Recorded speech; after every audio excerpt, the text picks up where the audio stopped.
Hi. In this video, I'm going to go through and talk about the pipeline for the fall of 2025.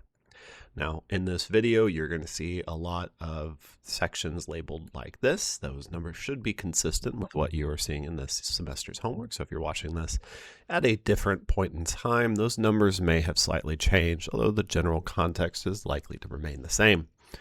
This is going to be kind of a long video. You're welcome to scrub through, although I think the first time you watch it, you should watch it from start to finish. It's intended to be kind of presenting the overall idea.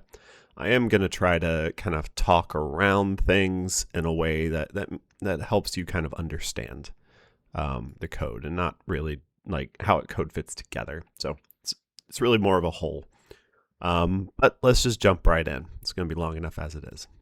So at the beginning, I'm just pointing out that the whole point of this is to help you practice reading, help you start modifying things. And it means that, you need to put those comments in. So there's an activity that we'll be doing where you are basically going to be replacing or just adding in some text to here, describing what's going on in each of these different sections. You should do that. They will help in the long run. It's a little bit more. It's not even really that much more work, but it's a little bit more work up front with really big dividends on the tail end. So I really think you should do that. All right. Right off the bat, we can see you won't need to change these, but you should, I don't know what it says, understand how they work. I don't know, my mouse isn't working. There it is. Cool. So we're first creating an object called options. That object is a list type object. It's currently empty. However, once we run this next line of code, we can see it's no longer empty. There's now a container called WD. If I just print off OPT by itself, we can see that container named WD using $WD, and then it's got a length 1 character vector inside. This character vector is describing my working directory, and that's what I think mostly makes sense. This next one, you probably could guess just from here. You could maybe guess from looking in here, although there's some modifications to it that are a little bit trickier to understand. And if you're trying to understand them and you're trying to change things, you could start just running it and seeing what happens. So starting from the inside and working my way out, I can test the R version string, and I find out that it's this string of text that has R version in it. Not hard to understand. If I capture both sides of that gsub, and then I run this, I can see that the literal parenthesis followed by any character 0 or more times, which would start here, is preceded by a space and is then followed by any character 0 or more times, and then I'm replacing it with nothing. And so if I run that, I hope you're predicting that right, and that's what happens. Afterwards, I'm matching a space character, and I'm replacing it with a underscore. And that's actually the value I end up storing inside my object. And we can see where those spaces have been replaced with underscores. Like I said, this should be fairly understandable when you break it down into pieces. But this is going to be used in later lines of code whenever I want to refer to something using the R string. The reason I'm not using this more raw version is sometimes special characters can cause issues on different operating systems. And part of my goal with this pipeline is to make it somewhat transferable, that you are all using different computers. And even if you have the option of an EduPod, I'd like you to be able to do things on your own system. Sometimes part of that is simply making sure that the file names work on your operating system, just to work. Next up, I am taking that string. I am using a command called filepath, and if I looked up the help file for filepath, I would learn it's a function that creates file paths. Not terribly difficult. And so if I print this off, it just looks like a regular old string, but this has been correctly formatted for my operating system. Curiously enough, Windows operating systems, which is what I'm currently using, do construct file paths slightly differently than other file systems, and so that actually can matter.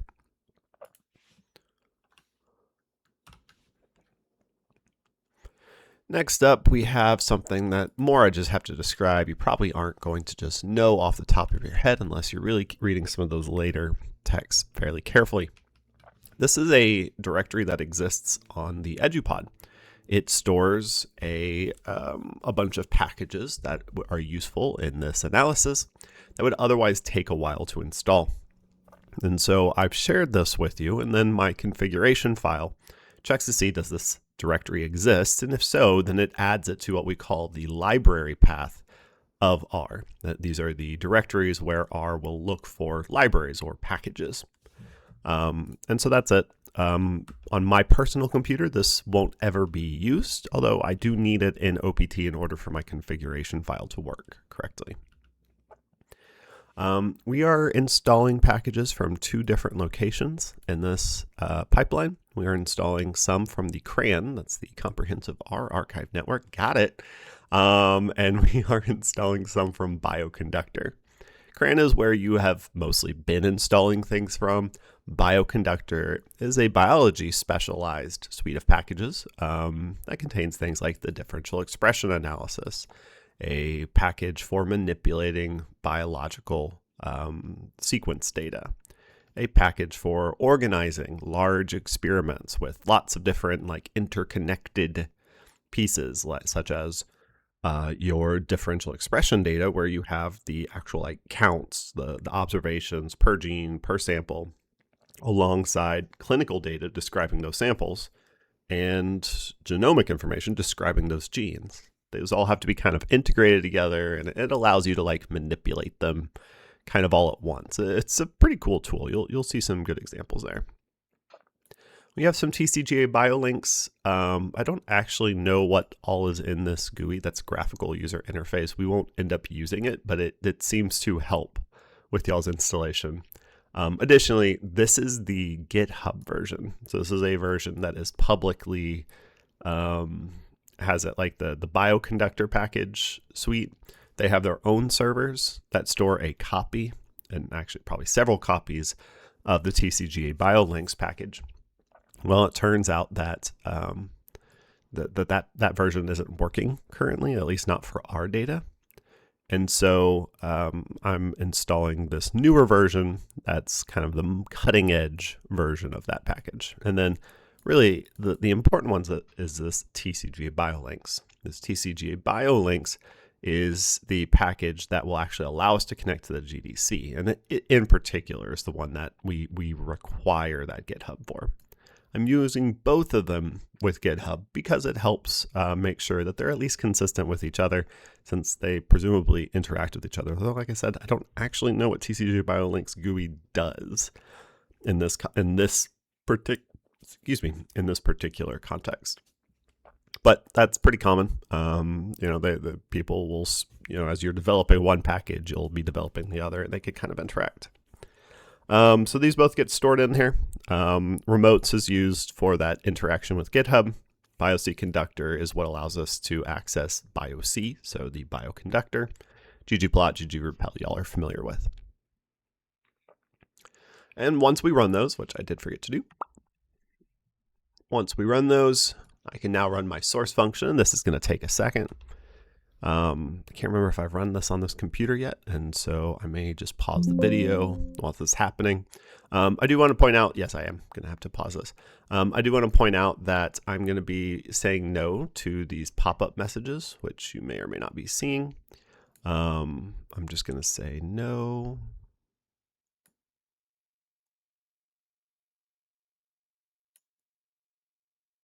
And actually, I can't read that. Give me 1 sec. It's just too small on my recording screen.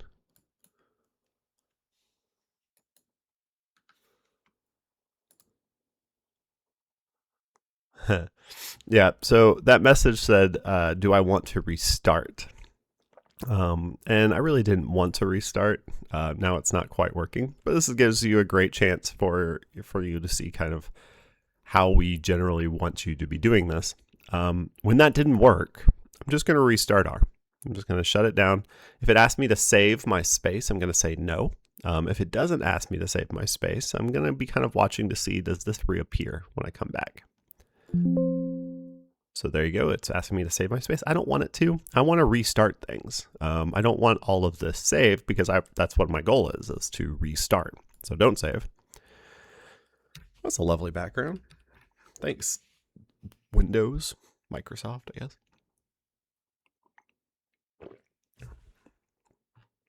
All right, so now that I've restarted, my environment's clean because I didn't save it. If you did have something, you may have a global option. You may have this particular option right here that is checked. I suggest you don't do that, so that way during this pipeline, you can restart successfully. Like, inhibits you from being able to do that otherwise. All right, I'm going to run this line by line. I'm just going to be pressing Control Enter. So Control Enter, Control Enter, Control Enter, Control Enter, Control Enter, Control Enter, Control Enter, and there's the source function. I'm going to watch this happen again. If that box pops up asking me about the needing to compile. So there are source files that only work on specific system architectures. My system isn't too strange. Here's that message. And so I'm just going to say no, because most of the time I can find packages that work for me. If I did need to, I could click yes, but if I'm on a Windows system, I'm likely going to need to install RTools first. That's just a standalone set of software. You can go online and find it. It gives you some warning messages about RTools. If you're not seeing those messages, this comment doesn't apply to you. So I'm not going to get sources that requiring compilation. And we're going to see if that means I'm successful or not. It might mean I'm not successful. And then if that's the case, we'll try to fix it. So I'm going to pause this until we have a little bit more movement. Oh, I'm going to pause it anyways. And we have success. Now, there is one thing I didn't unpause and show you, and that was that it was one more message that asked if I wanted to choose the sources, again, needing compilation. So I just said no a second time. Like I said, if you need to do the compilation, it's not that bad. It just takes longer, and it requires some extra software. So that may take up space. It's not hard to remove though once you're done with it. But good luck. Reach out if you're having trouble with that step. There's a lot going on in that file. I'd honestly love to do a breakdown on it. It's kind of been a long process to develop, but the goal is just to make sure that we can all start at least this project, right? It sucks not getting started. Honestly, the biggest issue that I get from other colleagues who are coming to me with problems is just getting started. It is really the hardest part. Okay, so next up, we're going to be checking if TCGA biolinks can be loaded. My pipeline tries to make sure it can do that, but hey, it is working. This is then testing the version of TCGA biolinks loaded. If you're not seeing any message, you've done great. So at this point, we now move into section 2. Section 2 is where we are loading our sample sheets and making sure that the data is able to be understood in later steps. So in your pipeline, you aren't going to probably be downloading the files. You're welcome to organize it like this, and that is a kind of neat trick. It means that it's very understandable in the longer term. Although, honestly, just having those TSV files or CSV files or whatever you're using available and organized with your code is a really nice way to keep everything together. That's why it's part of your final project, of your supplementary files in particular. All right, so running through this, I'm going to download that group 1 file. I'm going to run that group 2 file. They downloaded no problem. I'm going to run read.delim. Now that's appropriate for my files because my files are TSV files. They have a bunch of information. This actually will look slightly different from yours, and that's because some of the names of these columns have changed. However, at least the newer ones have other certain values. All right, so group 2, if we run that one and take a look, it also looks good. So they have column names, they have values, they look well formed. I'm not seeing anything down at the end either. If I was trying to look at the end, I could say just extract a column, and it's not like there's any rows of blanks or things like that. These are our common problems at this point. So these look good, and I'm feeling ready to move on. Some of these are simply checking properties. Is it a data frame? Is the other one a data frame? Yes, moving forward. Here are some columns we're interested in: project ID, sample ID, data type. If you don't have these, the pipeline down below doesn't work. And so we can run these, and yeah, they're all in there. Cool. Now we are looking at the number of unique values in sample ID.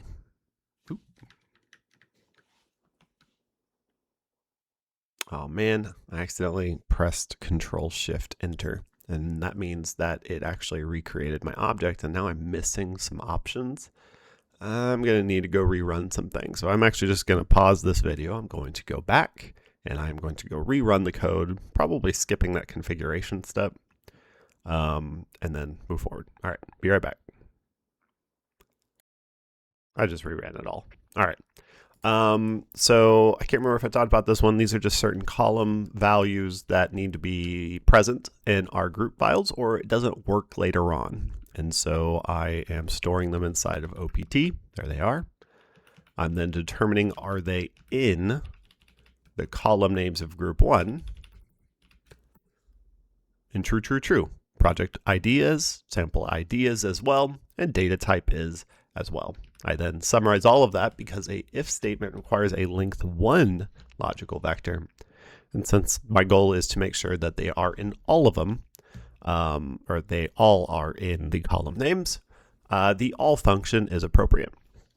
Finally, I negate that and I say, if this is not true, then you need to produce a stop message warning us that something is wrong with the column names and that it needs to be adjusted.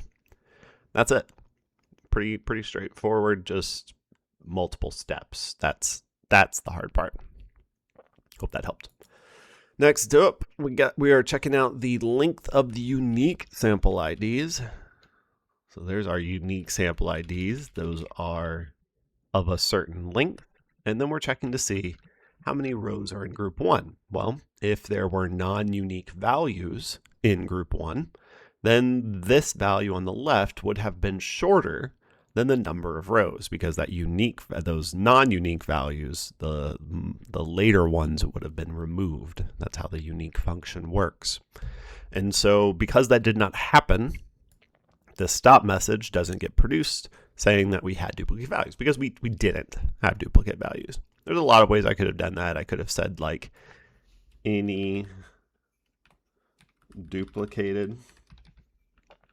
This would have been a faster way, but you haven't all seen the function duplicated, but you have all seen length unique and in row.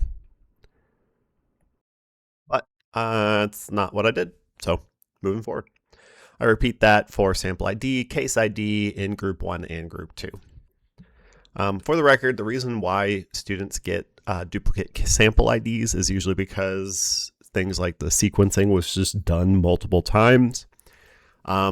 The case IDs are much more typical, and those are often because the case has been sequenced multiple times, usually across multiple samples.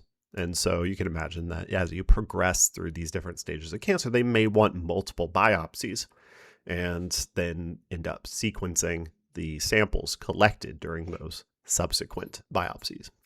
That's what you're seeing here. It does make this a little bit challenging to work with, and it's just a thing to be aware of. Now, obviously, in our experiment, having the same person multiple times mixed in with a bunch of other different people, that could contribute a bias, especially if it's many more than one. You could really start to bias things. And so in general, we need you to remove those. The easiest way is just deleting from your sample sheet. Next up, this one is just testing, is the total number of rows greater than 250? This is a pretty arbitrary number, but if you have that many samples, you may start running into issues depending on your computer. I've run hundreds on my computer, and sure, it might take a little bit longer, but it's not normally an issue. However, just out of caution, and because some of y'all's computers are just a bit older, I do strongly recommend that you don't really push it. There's no need to. This is really more of a exploratory study, and there's no reason to make it harder than it needs to be. In the end, all this experiment does is verify the need for follow-up studies. And so, you don't need the world's largest data set, because in the end, you can't really prove any of this. You can simply motivate future research into the correlations observed. Okay, next up, I then have a second check. So this one, a little bit more challenging to understand. I get the in row and the in row, and then I call max. I combine those, actually, and then I call max on those. So in other words, I get the maximum number of rows, and I determine if it's greater than 100. And I say, if it is, then you have a large number of samples in one of your group. Consider randomly subsetting your sample sheets to reduce their size. Again, not necessary and kind of challenging to recommend, but at more than 100 samples, you start to run into some diminishing returns on simply having additional samples, and you start to run into issues with calculations. And so my goal is just to really head off some issues that might occur. You don't have to do this. You can continue forward. It's really not that bad. All you have to do is start over, and it will download more data. So those are some of the actual concerns that might happen. In general, what you really are more concerned about is the smaller number in your groups. And obviously, I have one hard rule, and that's if it gets below 6, you're going to need to redesign your experiment. That does happen. It also turns out that once you understand all of this, redesigning the experiment isn't actually that challenging. All you really do is you just go into the GDC, you put in 20 minutes of work or so, and you get a new experiment, and then you get the new sample sheets, and then you just go change that one line of code that was importing your sample sheets, and you move forward. That's it. And I guess update your form. Okay, so this next one, that's what it was doing. It was just kind of the same thing as last time, but this time calling min instead of maximum and making sure it's not less than 6, which is that cutoff value. This right here is then testing the data type column, and it's just making sure that the only data type present is gene expression quantification. This one will often be set off by students inadvertently because they have things like empty rows down at the end, which this will currently find. And so generally what I'd recommend is if you're getting this, just run it. See where those values are. If you're not seeing them in the data set, probably something a little bit funky is going on. Probably means you have something like that prints off like this, where at the very end there's some empty rows. That's almost always the problem. On the other hand, some students also just messed up with the sample sheet. And if you did, that's not a big deal. Just go back to my diagram, see how I made that sample sheet, and re-export it from the GDC. All right, how are we doing on time? 23 minutes. All right, that's about right. Next up, we are finally ready to start searching for data. Okay, so here's the deal. There's not the right number for controlling this search tool isn't present in your sample sheet, annoyingly. And so what we'll do is we kind of have to go about it a little indirectly. We search for the data first, and we just leave it very broad. In fact, the only stipulation here is the project that we are pulling from. Additionally, all of the other stuff, that's true for all of us, that we're using transcriptome profiling, that we're getting star counts, all of the rest of this remains constant, but the projects we're pulling from change. And so this is just making sure that you're using TCG biolinks. It just helps, I promise you. This one is pulling out the project and making sure that that value is formatted correctly. And it's actually combining both. Ideally, you wouldn't have different projects across both, but I've put this here just to help head off any issues. And then it calls unique in order to just get the unique projects. And so if you had done from the read, which has rectal cancer, as well as the coad, which has colon cancer, then this unique would have a linked to vector. Because it was just the one, it's just the one. Moving forward. This next one is our first search. This is where we are searching the GDC across the project that we're interested in. We do this, a bunch of messages pop up that it's accessing the GDC. Sometimes this will just fail halfway through and the solution is just try it again. Why does that happen? I don't know, actually. It seems to be just a server side issue. It does eventually seem to work pretty reliably. We've occasionally had things go down, but they're only ever temporary outages, and they're usually communicated pretty well. So that went pretty fast. The problem is that, just printing it doesn't show us anything, and that's because it's got kind of a weird structure. I'm gonna go pull up my diagram real fast just so I can help explain that structure. Okay, so here's my diagram for this object. This object is a list type object. It's got multiple containers. Most of those containers are basically empty, or at least uninteresting to us. So we can see most of those are like an A, an A, an A, or a single value that's just not very interesting. However, one of those containers has a container inside of it. So that's what this pink thing is. We don't really care about that container. And inside of that container, there is a data frame. And we do care about that data frame. In fact, the data frame has the two columns we need. We have the column that matches what's in our sample sheets. And we have the column that we can use to filter a query object in order to make it smaller and return like the right shape of data for controlling the downloading step. It's going to become like our Rosetta Stone. It's like our translation point. So this is what we need. We need all of the information in the same order, all kind of cross-referenced with each other so that we can figure out how to reference it when we're making query 2. So that's the goal. So to do that, we need to first open up that results container. And then once we open that up, it looks like this, but it's actually still stored inside of another container. Let's see if you can see that if I scroll up. Here, let's just erase everything, run that again, and we'll just scroll to the top. Wow, that was a lot. I'm glad I didn't try. There it is. Kind of hard to see. And so I need to open up that additional container. And actually, let me just do that one more time. Now when I do it, all the way to the top, I can see that it is just a proper data frame. If I call class on it, it's going to tell me data frame, all that good stuff. Oop, wrong button. There we go. Data frame. Cool. Once it's a data frame, I know how to use a data frame. Data frame's got column names. I can refer to them. I can add stuff to them. Nice and easy. All right. So it turns out that the column that contains the information that's similar to our sample sheets is this sample submitter ID. And that corresponds to the column sample ID. And going back to my diagram, that's this column right here. And it's one of the later columns in the group 1 and group 2. When I search for that,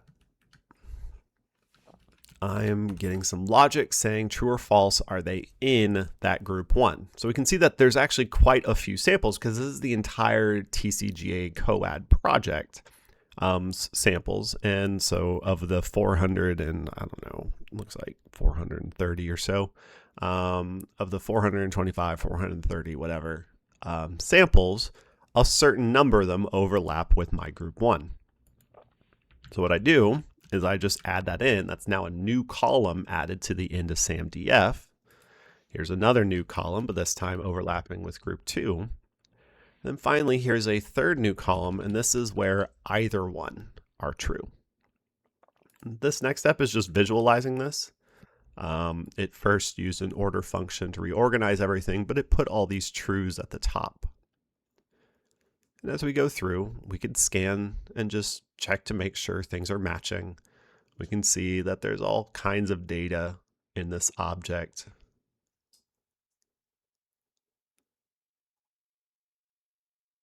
Some of which are understandable, some of which are less understandable. But that's what we're looking for.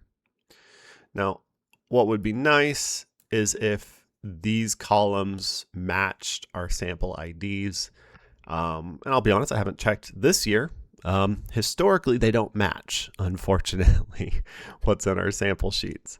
I haven't checked this year. Maybe they've updated things. I don't know. But for right now, this is the way we're doing it.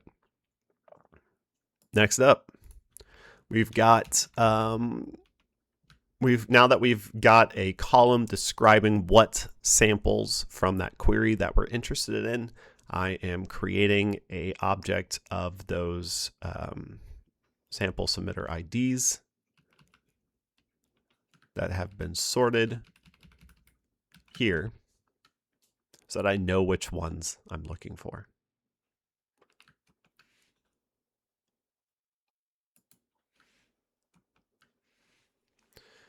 This time, I am using that as part of my barcodes.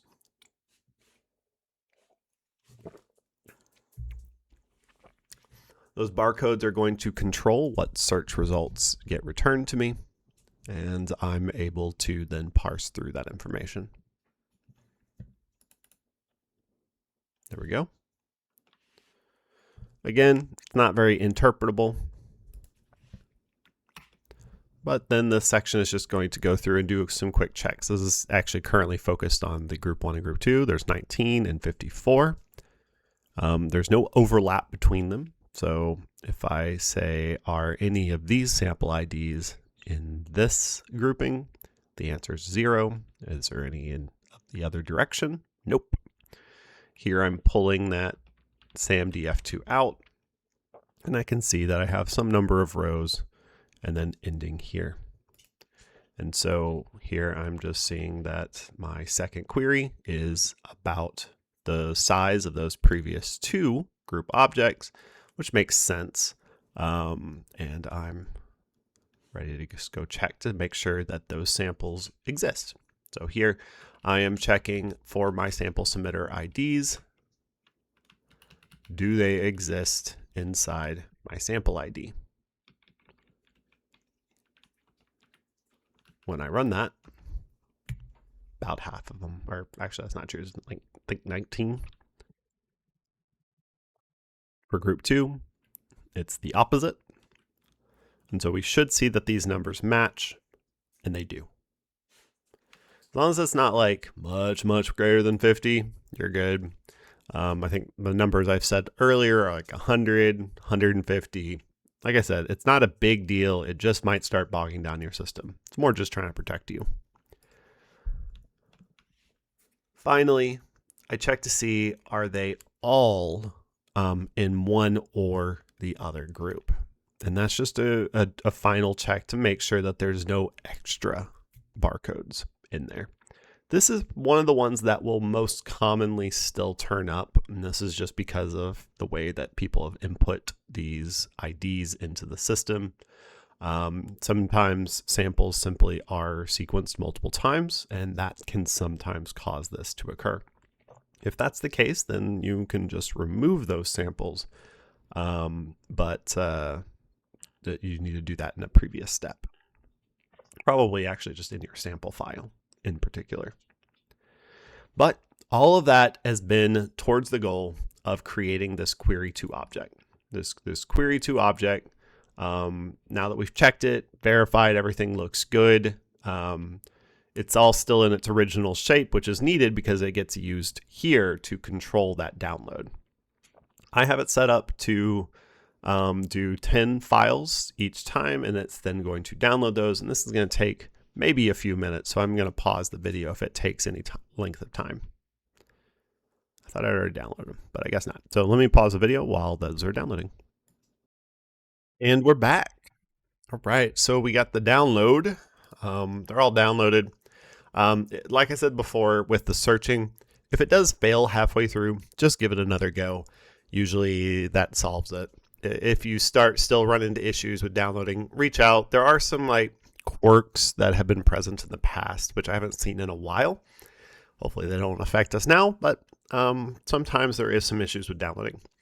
However, the step that typically causes issues, the one that we really need to spend some time checking, is this one. This is the actual preparation step. In fact, it's so complicated. Right now it's broken. Doesn't work right now on the normal version of the package. However, if you've used the GitHub version, which is what my configuration file has you use, it does work.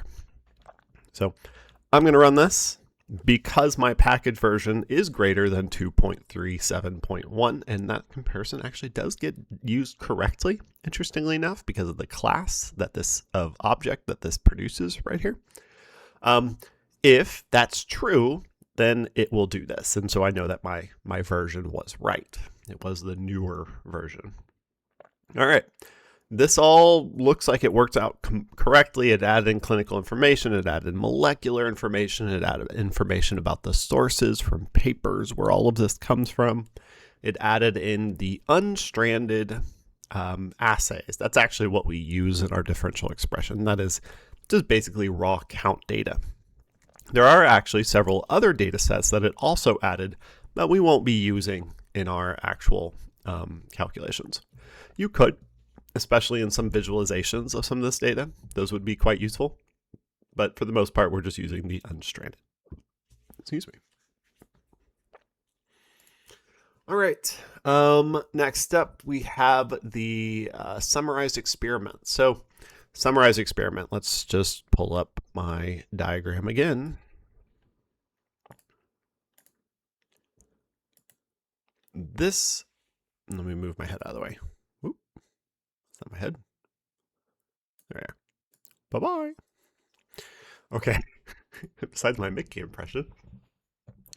The summarized experiments are a weird object that has essentially 3 sections we care about. We have the clinical data at the top right. This is describing samples, although they are organized into columns.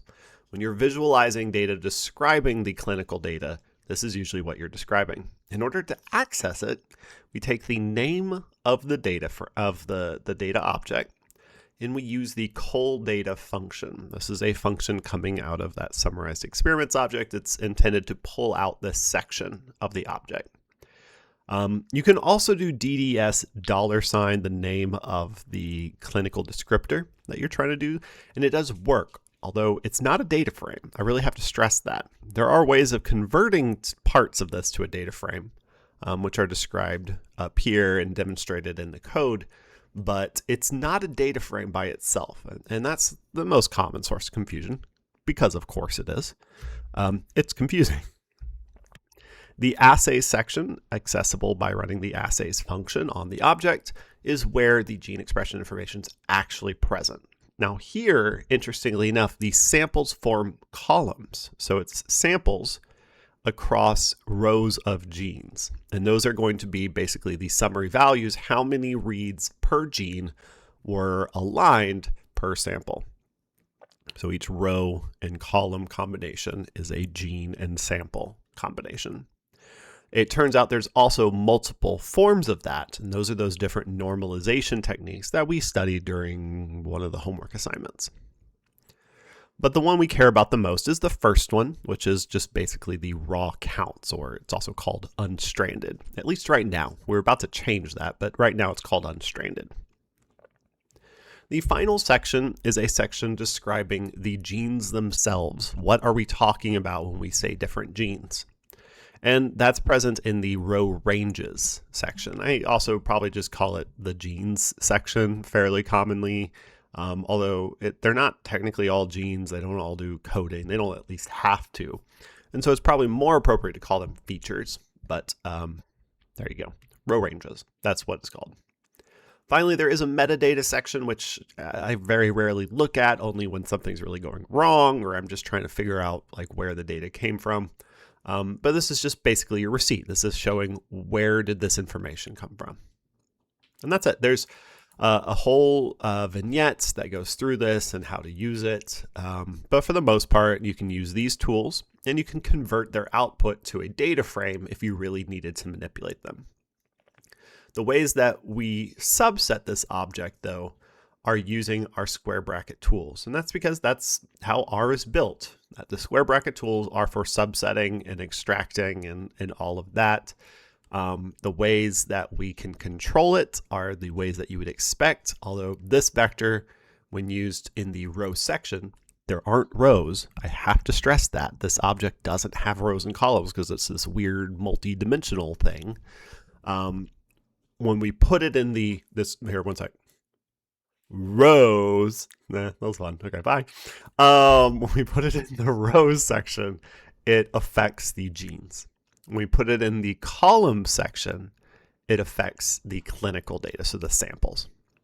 And that's your goal, is if you want to manipulate them, you can use that tool. You just have to use one of those right formats, one of the two. All right, let's see some of that be done. So the first thing I do here is I just visualize the data. Oh, got to run this so that I can get that col data function. There we go. Now that I've got it, it pulls up.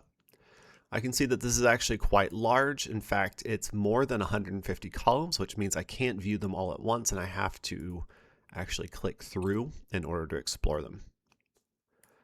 Looking through here, I do just have to panic for a second and try to make sure that I have all the right data. This is actually all colon data, which is great.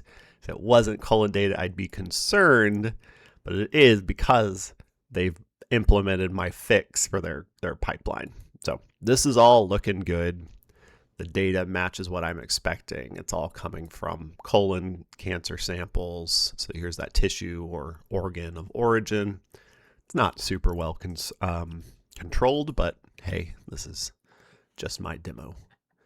But yeah, this is all looking good. So I could do a few checks here. If I have any duplicate IDs, this may actually no longer be needed. However, we should probably check it still anyway. So none of these are duplicated, so there is no return value from which. Duplicated just returns what's duplicated or not. Actually, that's not true. It returns, has the value currently being observed been previously observed? And so the first instance of anything isn't duplicated. But let's say I had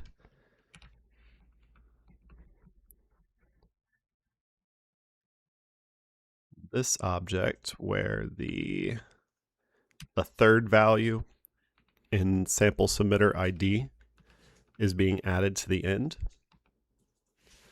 Well, that one is duplicated, but the third value is not. That's what I mean. It's when for the current value, what hasn't been previously observed. For this one, that's true, but for the third one, that's not been true. It hasn't been previously observed. That's what duplicated does. Handy function. Next up, I'm just calling library here redundantly. I really just needed DESeq2. But DESeq2 is what's going to be used in these later steps. And so this is just making sure that I have those packages. Honestly, I kind of wish I had just moved that up into here, but I guess I'll mark that for next year. Next up, we've got some notes on how these summarized experiment objects work. And so I do recommend giving this a quick read if you didn't watch that section of the video, but the col data section is describing the clinical values, the stuff like clinicians wrote down about these samples. Row ranges describes each locus in general. So typically genes, like what their names are, what their abbreviations are, sometimes even what functional groups and categories of genes do they belong to, although I don't believe that this data currently has that. We could find out.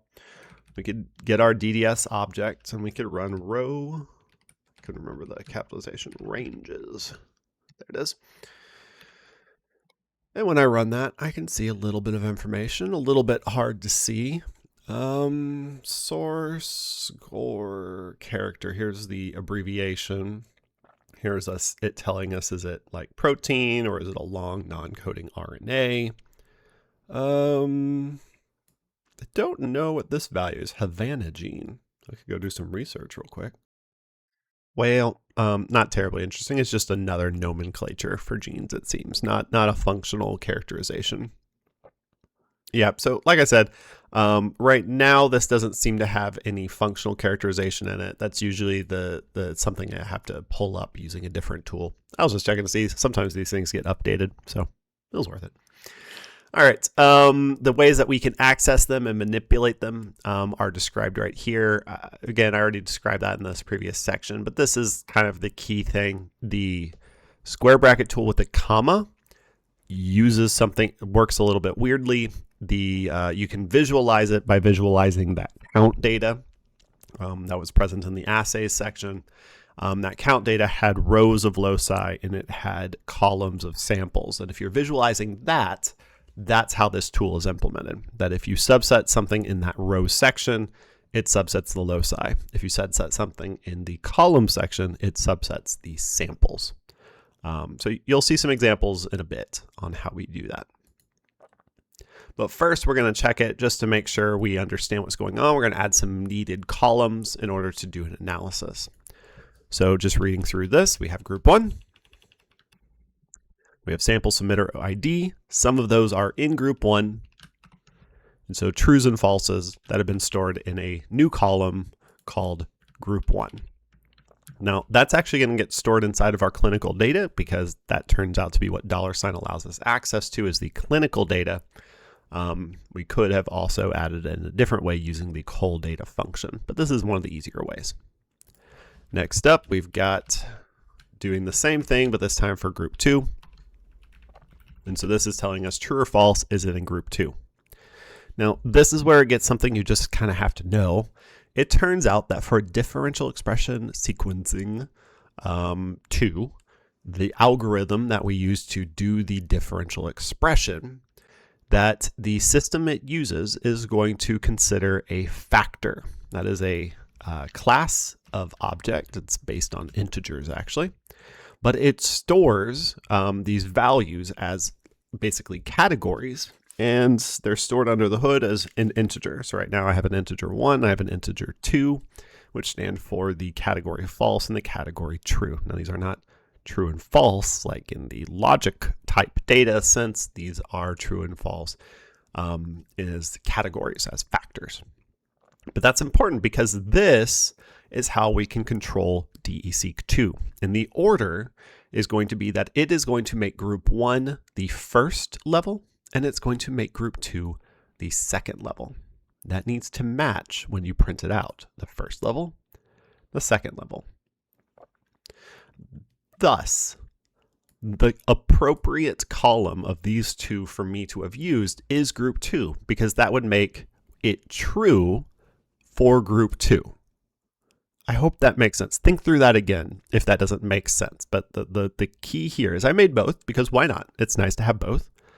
But I used group 2 here because the order needed to match. False and then true is going to be used as group 1 and group 2. Since they're going to be used as group 2, I wanted the true ones to represent group 2. This is really important when I try to interpret the results because the math of that log2 fold change is group 2 minus group 1. And so like the sign ends up being interpreted based on group 1 or group 2. Now, unless you're changing this, which I don't really recommend, the pipeline isn't intended for you to change a whole lot here. Unless I'm changing it, then there's no concern. So for the most of you, you're not going to change this step, but that's how this is working. Next up, this is where I am actually using DESeq2 for the first time, but I'm just using it to format everything. As far as I can tell, the only thing it actually does is what it just said. I'm sure it changed something else, but I don't ever see what it's changed. It changed the assays from unstranded to counts. That's appropriate. The first assays was count data, so that's acceptable. And then it attached some information describing the design of the experiment so that DESeq2 knows that it should be this column in the clinical data called comp, and that's how it's going to group the information. If I go and visualize it now, if I scroll to the right, I don't see it. But if I scroll to the right again and again, there they are, group 1, group 2, and comp. Okay, it's all looking good. I'm now ready to start analyzing things. So up until this point, all we have done is simply move the data around and check it. But now we're actually going to do some science, some research and analysis, and make some decisions. So the first thing up is I have this function being made. That's actually kind of complicated. I haven't taken out any of these. We're going to talk about this later, but for the most part, it's doing a fairly straightforward PCA analysis. So a PCA is a principal component analysis. When I run this, we're going to see some stuff happen because of what I put into that function. It's going to whine because I left my margins for my plotting pane too small.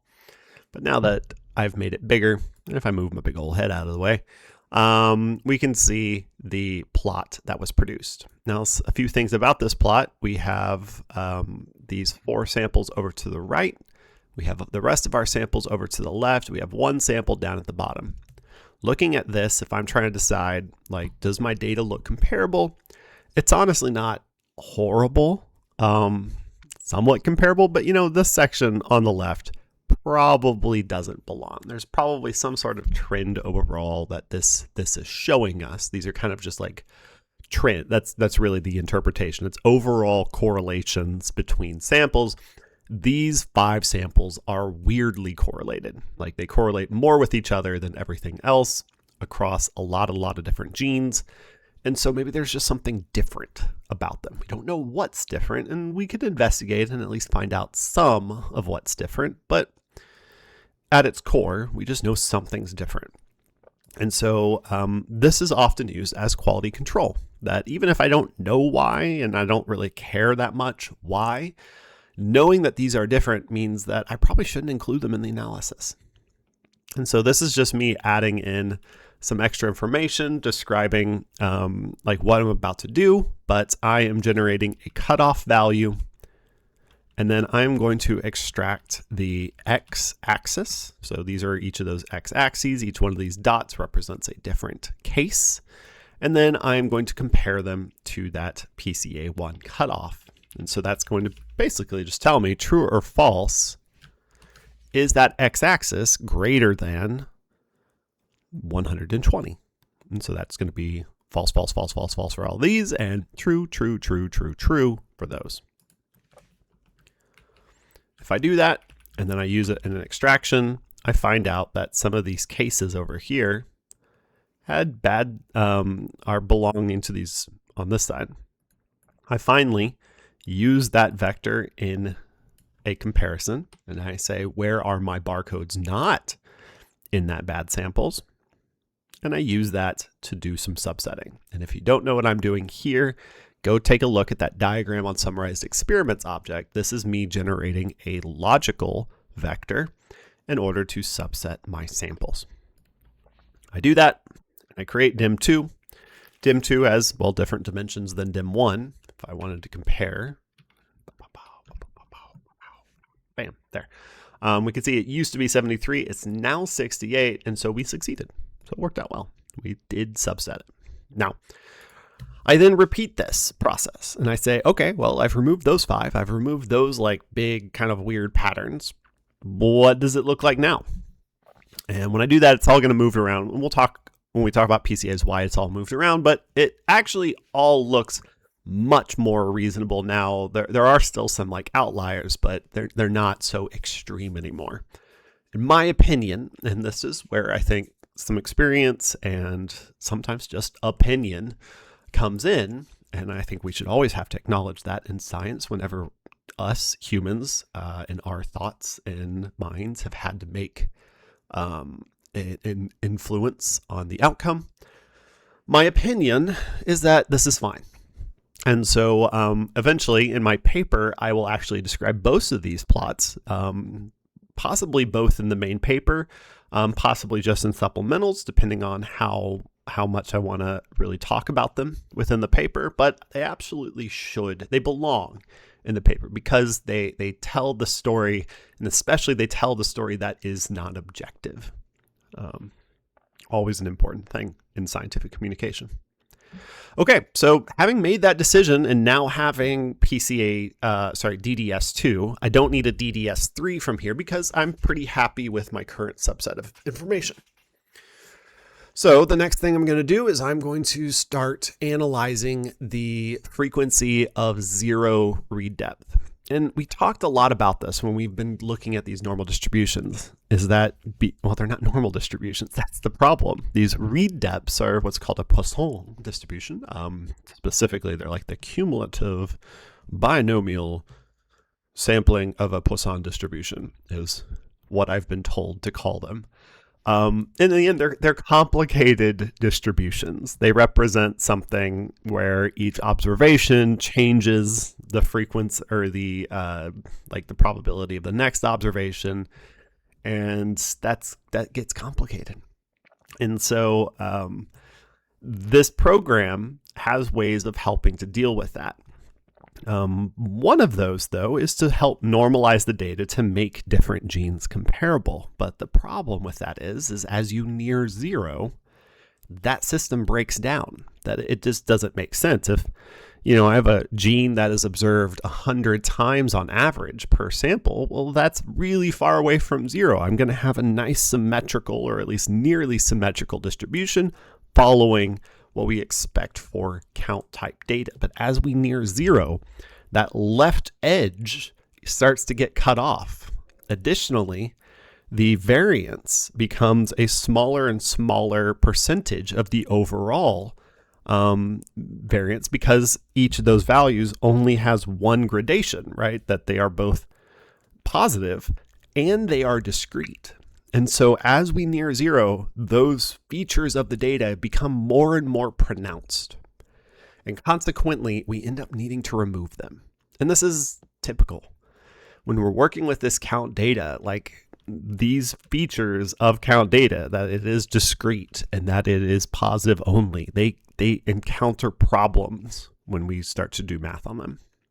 And so that's the background. Let's just jump into it. Here I have locus counts. For the most part, we see these numbers are pretty high, but every now and then we have a fairly low value. There's certainly going to be some zeros.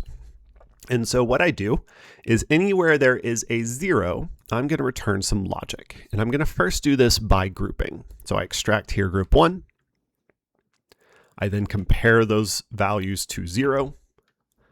I'm going to have to zoom out a little bit, and let's see if we can make that a little bit more. No, you still can't really see it. Okay, yeah.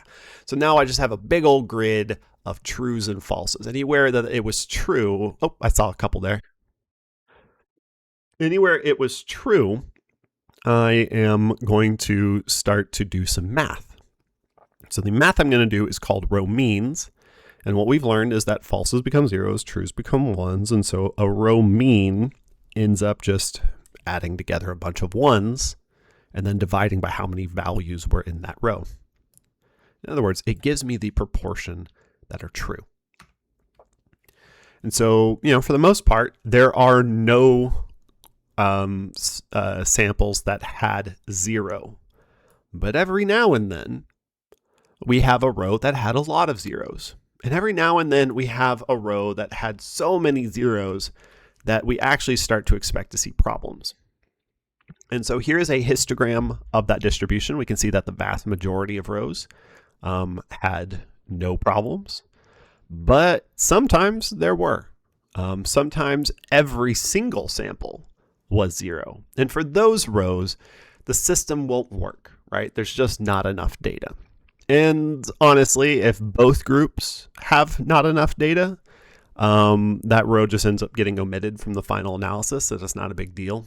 But if only one of the groups had 0 data, some weird stuff starts to happen. There is ways to deal with this, and there's ways to analyze it, but it causes enough problems for these student projects that it's not really worth getting into. In fact, it's probably better just to get to acknowledge this as a problem and use that as a learning opportunity. And that's what's happening here. So anywhere we have one of the groups nearly 0, we're going to remove those. That has implications to your analysis. It means that genes that are rarely used at all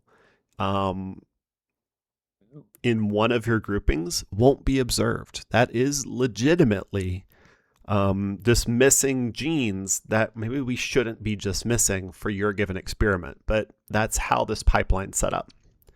Now, if you want to, you can increase this, just don't get up into that one category. Some weird stuff will start to happen as you include a gene that does not have any data with it. But that's my warning. So you're welcome to just leave this as is. You're welcome to maybe boost this up. Just I don't suggest putting it all the way up to 1. All right, so the cutoff I'm going to use is 90, so we can see where that cutoff is going to be implemented. I then test each of the groups at the same time. So here is me testing if it's in group 1, less than or equal to the cutoff. So that high cutoff means a lot of samples had 0. I test it for the other one and I say, where is it true for both? That they are both less than this cutoff. And where that's true, I have the genes I'm wanting to work with. I then use that to subset DESeq2. And this time I'm making DDS just by itself.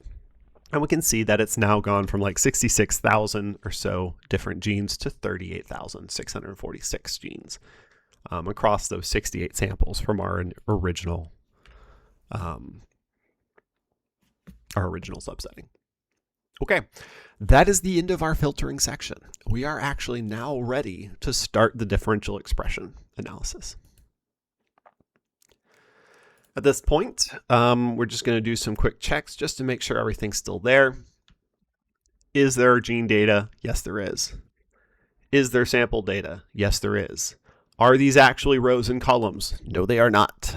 These are that weird different or summarized experiment type object. However, in row and in col operate similarly how to this operates in that it basically describes the count data. So the first is the first container of the assays section. Next up, I'm checking the grouping information. So it's still a factor. That's good. And if I calculate the values across it, even though we've removed 5 samples, they all came from that true grouping. And so I still have 19 and 49 cases. And so I'm looking good. This is a decent sized sample distribution. You know, these values aren't super far apart. Some of y'all will have super far apart and there's nothing you can really do about it besides just randomly subset one. There are like implications for interpreting it when these sample sizes are super far apart because you have much higher confidence in your understanding of the distribution of one than you do of the other. I'm not going to get into it because frankly, I don't know it that well. This is where there is a lot of experience and kind of depth of knowledge that you would need to go through. My general recommendation for someone trying to understand that would be to read some literature, and as well as you can just play with it. You could run the experiment. Maybe not, I wouldn't suggest it on your current experiment because you don't want to be doing a whole lot of testing on your current data, but you could do this on some like related data. And you would be able to like test it and like, okay, well, what happens if I throw out some of those samples and I make them more reasonable? What if I do that a few times? Does that allow me do I get the same answer each time? How much does it change? And you can start to explore that idea. What I think you'll find is that in general, it's probably fine to have more samples, but it may cause you to have more confidence than you really should be having. That's just my guess. But anyways, go look at the literature. That's definitely the right answer. All right, moving forward. This next one, we have the assay section. So this is where that count data is. We can see it's a list of 6 things. Well, the first one is the counts. So we can see that right there. If we run this, there we go. There is that raw count data. So this is not transformed. This is not normalized. This is just the straight up raw data. Here, I then calculate column means. Since in that data frame, I think it was a data frame, in that data frame, the columns corresponded to samples. When I call means on it, I now see that these are the average depths per sample. Now, mind you, any one of those columns was not like a normal distribution. So for example, if I do the first column as a histogram, we can see it's absolutely not a normal distribution. Although I think if we do a log transformation, we will start to see, we'll start to see some patterns in that distribution that, there's a peak around 1,000 observations. If I switch it to the second column, we can see that it's somewhat comparable shape, although they are wiggling around a little bit. This is why that normalization is needed. But this is actually just more checking to make sure none of your samples ended up with basically all of the information missing. That just breaks the system. Obviously, you can't analyze something where there was no data. And so this is just making sure that your minimum isn't too low. We do have a sample with a pretty low mean value. We can test what that distribution looks like.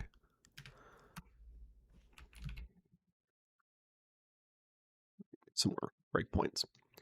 And we can see that that 183 mean is fairly low than the rest, but not so much that I feel like I have to exclude it. Maybe I should exclude it. And on the other side, maybe I should exclude this one that was sequenced so much. I don't think so, but those are the kind of questions that you could ask at this point.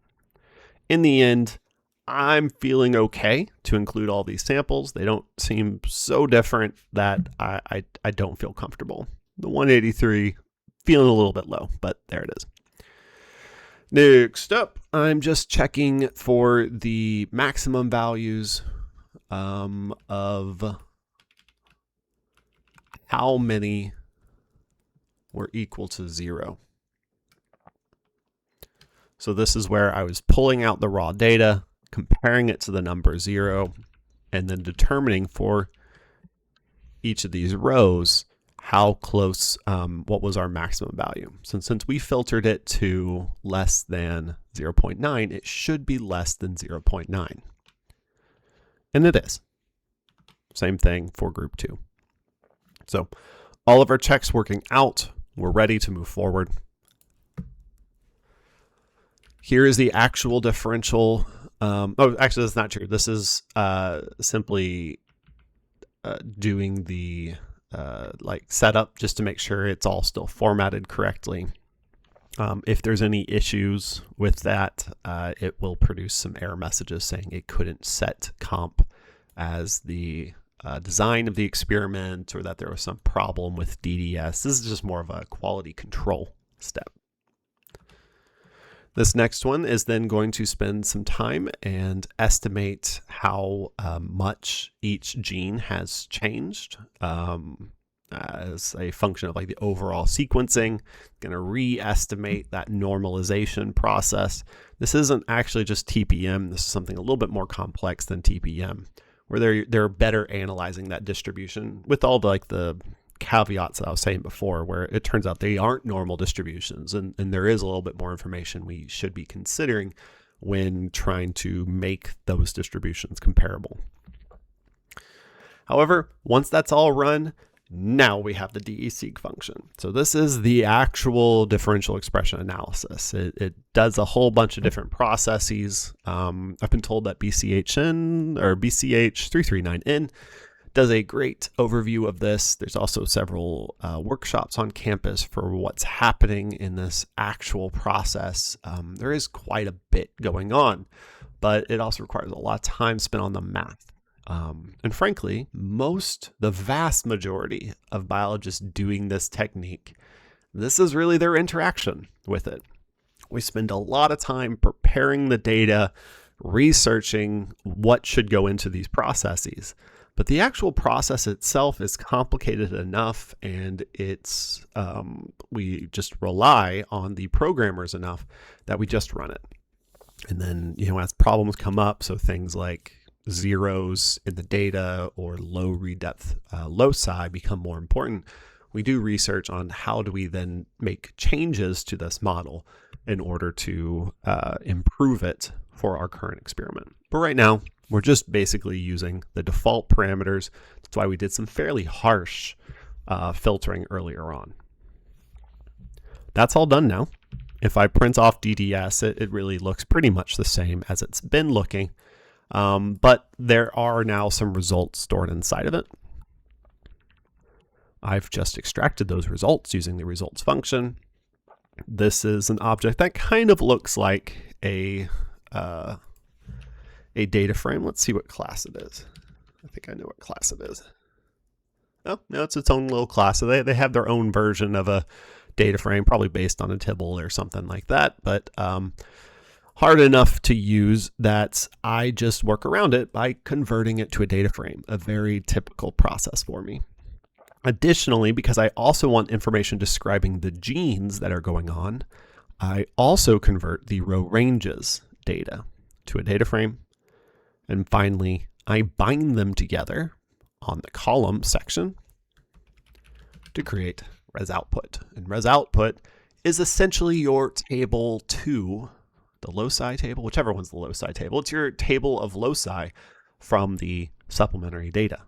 This is where all of that information that we need describing the results of our experiment are located. And there's a lot of information in here. There's some values that we aren't going to talk about, so we're not going to really talk about the walled values, although I think there's good information there. We can see some probably standard error is my guess. There's a lot of different measurements that have been applied here. But there are some summary measurements, the things that at least I'm having you really interact with in this class, and that is the p-value and the log2 fold change, two of our most important values, especially for a two-factor analysis like what we've done. So one thing I'm doing, though, just to help prevent some issues, if there are any duplicated column names, so we can see that if we just run this, there is one. Let's see what that column name was.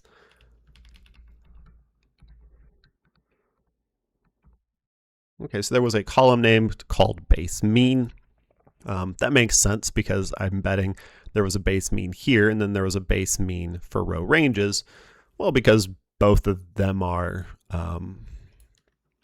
it's not something that's based on any particular analysis. It's just the mean for that object. So let's see if that's true for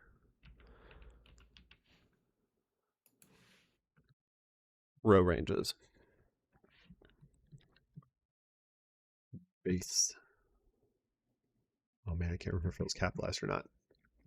Is it base mean? Yeah, there it goes. Capital M, it's present in both sections. So one, it's just present across all the gene information. One is present across my results because it really didn't take much effort to calculate. So I guess it would have been calculated already. All right, so I'm just going to remove that latter one from the row ranges. I'd prefer to keep it the one from my results in case there's any differences due to filtering or something. But that's what I do. And then finally, I create a very crude volcano plot, certainly more crude than you'll eventually show me. Finally, I save this to an image, which is not something we've done in this class before. And what this will do is it will save a copy of all of these objects. So we can see that right there, it says, I think 2.33 gigabytes. Well, that 2.33 is going to be referring to how much data is saved as a RAM image. And what save.image is going to do is that it's going to take all that stuff stored in my volatile RAM and save it to an actual file on my computer. And that file is going to go into your working directory. And let's say you wanted to pick back up on this another time, or you had restarted R or something like that. You could actually just run what I've currently highlighted, load, and oh man, I don't want to do this and it not work. I got to risk it, right? All right, let me finish this and then I'll demonstrate it. Okay, let's do that. So this last section is the section where you are going through and you are writing some functions. So these are two of the functions that you'll be writing. One is to make a nice, pretty version of the PCA plot. You won't be able to run this yet because you don't have those functions. This is the homework for next week. Here is my second plot. Again, a nice, pretty plot. It's got nice information in the column or in the axes labels, coloring based on group, shapes based on groups that, even if I'm colorblind, I can see it, no problem. Printed off in black and white, no problem. And then finally, a nice volcano plot with some parameters to draw like cutoff values and kind of change how this plots a little bit. And yeah, I mean, that's the idea, is you can get all of this information, you can make these nice plots, and now I can put those in my publication and share my results in a little bit more of a digestible format, considering these are, thousands of genes. For the record, samples, genes. There's thousands of genes. If you have thousands of samples, you're probably going to crash your computer. And also, where did you get them from? Okay, so that's it. I finished in an hour and 15 minutes. I did say I was going to demonstrate that load function, so let me do that, and then we'll close this video down. So I've ended that. I've ended these, cleared all that, and now I'm going to try to load my image. And so one thing we should know is that the objects are back. So those all loaded perfectly fine. That was based on this. Now, if I had accidentally hit save.image, it would have overwritten it, and that I wouldn't be getting that back. So just for the record, that's how that would have worked. However, because I did not, and I loaded it, I got those objects back. The plots don't come back, and that's just true. If I wanted to run the plots again, I need to just redo the plotting. But that's also one of the nice reasons we do these functions. All right. Well, thank you for your time. I hoped that helped you understand some of this. My goal with you going through these is simply to get you lots of exposure, get you thinking about this code, seeing how I explore and try to understand things. So good luck. Reach out if you have any questions, but thank you.